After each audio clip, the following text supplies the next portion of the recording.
We're going forward to the year 1987. Hudson Soft Star Soldier was a success, and the Zenkoku Caravan returns with a brand new shooting game. Not content with just making another direct sequel to Star Soldier, Hudson Soft took on an entirely new shooting formula, and while it technically isn't a Star Soldier game in name and design, Hector 87's Caravan roots cement it as the first offshoot from the series, and generally gets it included regardless.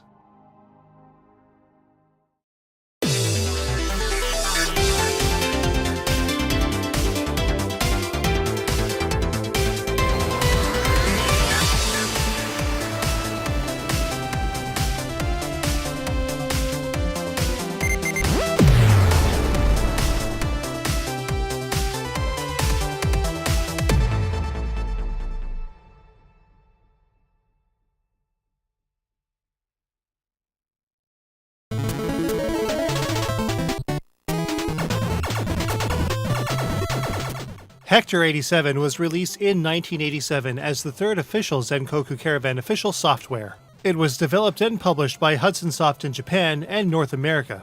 Due to being released in 1990, the North American version of Hector 87 was renamed Starship Hector and curiously has the character art from the original Star Soldier on the label and box. This further, but ultimately incorrectly, links Star Soldier and Hector 87 together even further. Originally created exclusively for console play on the Famicom, Hector 87 is a very early example of a variable scroll game, with stages played both in a vertical and horizontal fashion on a Yoko-type monitor. It also features one of the most unforgiving difficulties we've yet seen, especially for a Caravan-style game. Let's take a closer look.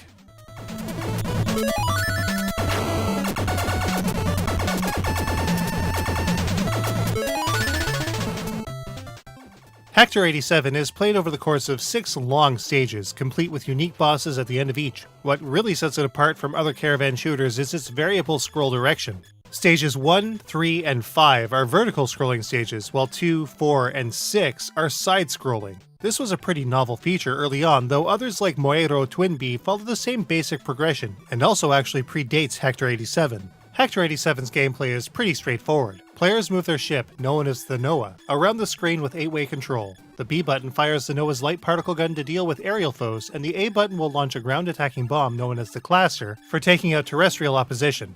So, pretty straightforward, but here's the thing. The NOAA is a little on the weak side and a tad on the slow end of things. Everything in this game is pretty hard to kill, requiring several shots to take out or trigger. Whether it's in the air or on the ground, the weak NOAA doesn't do especially well when it comes to dishing the pain. Enemies' bullets are fast and plentiful as well, making the NOAA just barely adequate in terms of movement speed. At the same time though, a faster speed could be just as bad. Compounding all of this is a lack of power-ups for the NOAA. Unlike any of Hudson's other Caravan shooters though, Hector 87 features a life bar, allowing players to get hit multiple times by enemy shots with the possibility of recovering health mid-stage via pickups, or fully after stage clear. As you can see here, that's definitely handy, but still doesn't make things much easier. In fact, Hector 87 is really just stacked against the player in every conceivable way, all the way down to the shots. There is zero rapid fire in Hector 87, which actually leads us to believe that it was created to push Hudson's Joy-Card turbo controller. In fact, there's even a Hector 87 branded one, which kinda proves this theory, even if it's 100% conjecture. As such, players will definitely want to get their hands on a turbo-enabled controller. The strain on my hands specifically are too much after about an hour's play, and jamming on the buttons really makes for a jerky, imprecise movement input method. We used the Turbo Card controller for the NES and it worked wonders, but still isn't enough when it comes to contending with enemy bullets.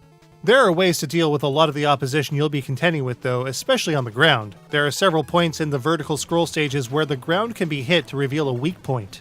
If this is destroyed, all ground-based enemies and emplacements will be destroyed as well, allowing players to better concentrate on the aerial foes and other score points. Certain emplacements will distribute energy when hit with ground fire as well. Super handy if you're low on shields. But all of this boils down to one single truth. Hector 87 is brutally difficult. The huge amount of flicker in the visuals definitely doesn't help. Colliding with an enemy, however slightly, will often kill the player. Short of this, the player's shield will be completely wiped out in very few hits. And if the player kicks it, and oh boy, will they ever, they'll be thrown to the very beginning of the stage, even if they reach the boss. Granted, the bosses in Hector 87 are actually easier than you might think in the grand scheme of things. It's just a real pain trying to get to them.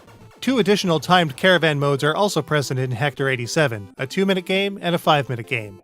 These modes play within the denoted time limit and will end when a player dies, indicated with the blunt miss on screen. These competitive modes are a nice addition to the game and marks the first time they would be included in Hudson's Caravan series. Hector 87 falls right in line with the term Nintendo Hard, but takes it and runs away. It almost can't be played without turbo assistance. Even then, this is one game that most players will struggle with, even with a turbo pad. And with such a steep difficulty, it's always awesome to see someone utterly dominate it.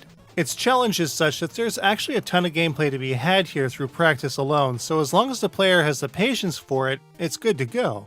And as a caravan game, scoring is also a central focus as well.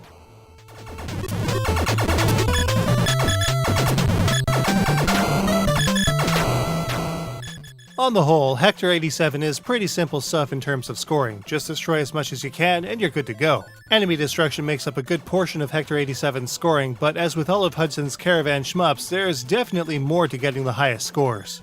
Firstly, finding the ground clear spots in vertical stages helps tremendously in getting rid of everything on the ground to focus on killing stuff in the air. Once again, everything takes a lot of effort to kill, so being able to take care of stuff you'd normally be running around wasting time on is great.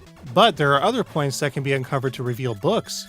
When these continue to be shot, a letter appears. These letters will spell Hector over the course of the 3 vertical levels, and start at 10,000 points, growing to 20,000 for the second, 50,000 for the third, and 100,000 points for the fourth. If players can collect all of the panels, a huge Hector bonus is awarded. Some larger enemies can be worth a lot of pointage too. However, some of these foes have variable health, or so it seems. The large pink tick monster in Stage 1, for example, is never ever a sure thing to kill, even with a Turbofire controller. Finally, collecting energy capsules past 100% health can yield an impressive 500 points each, allowing for a multi-thousand point boost if a player can maintain a good amount of their shield stock. With an Extend score starting at 200,000 points and continuing through higher and higher scores, players will have access to a number of Extends if scoring can be done properly. If a player is good enough, they could easily milk the first stage out of 1,000,000 points through strategic dying. Of course, the timed modes have no time for these kind of shenanigans, especially with their gameplay ending with death number 1. However, all of the scoring points above apply. Local scores obtained in Hector 87 will display so long as the power is on your system. Turn it off and the scores are wiped.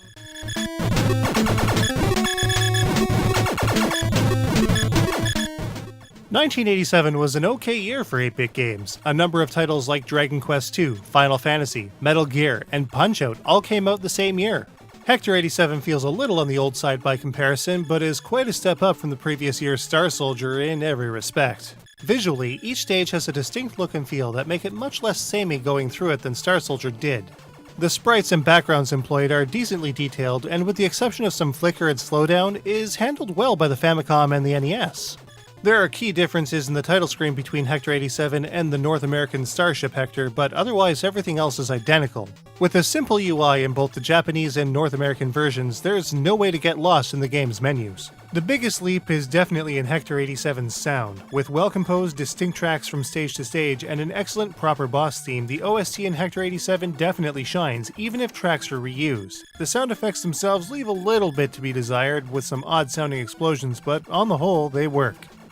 The lore seems to be quite a bit different between the two versions though. In the North American manual, the ship is described as Starship Hector, while Hector is actually the final boss in the Japanese manual. In both cases though, the player ship is described as one that was away on a research mission when the Earth was completely destroyed by the biomechanical scourge that the player now must contend with. Knowing that the Noah is a research vessel kind of explains how weak it is. After all, it's not supposed to be a heavily armed fighter like the Caesar. And it just so happens to be the very last ship humanity has left. Neat. So, how does Hector 87 stack up? Let's take a look.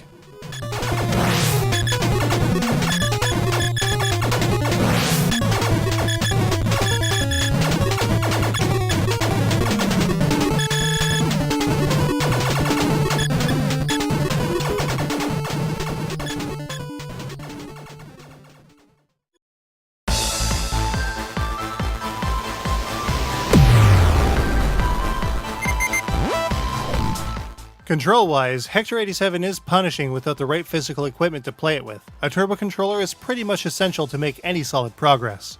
Hector 87 falls right in line with the term Nintendo Hard when it comes to its challenge. This is one that most players will struggle with even with a turbo pad.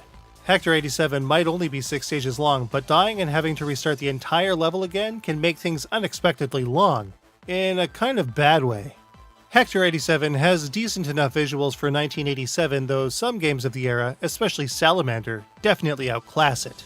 A great OST sets the stage in Hector 87, but some sound effects are odd. Hector 87 is fairly ingenious as far as caravan shooters go, though other games like Moero Twinbee predates Hector 87 with the variable scroll aspect.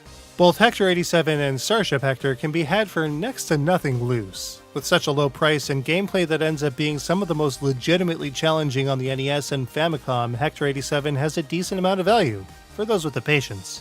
Hector 87 seems to have been a testbed for ideas that ultimately went nowhere with regards to caravan shooting. Its extreme difficulty make it a little on the obscure side too. But for those with the resolve, Hector 87 might just be up your alley. Hector 87 gets a 3.25 out of 5. You can get your very own copy of Hector 87 or Starship Hector for super cheap at auction. Cartridge-only listings are negligible in terms of cost, while complete ones go for considerably more. How much is this kind of challenge worth to you? If you haven't checked it out already, make sure to take a gander at the first 2 volumes in Bullet Heaven Sagas, featuring Star Force and Star Soldier. In Sagas Volume 4, we'll be jumping ahead to 1989 when we take a look at the first PC Engine Zenkoku Caravan title, Gunhead.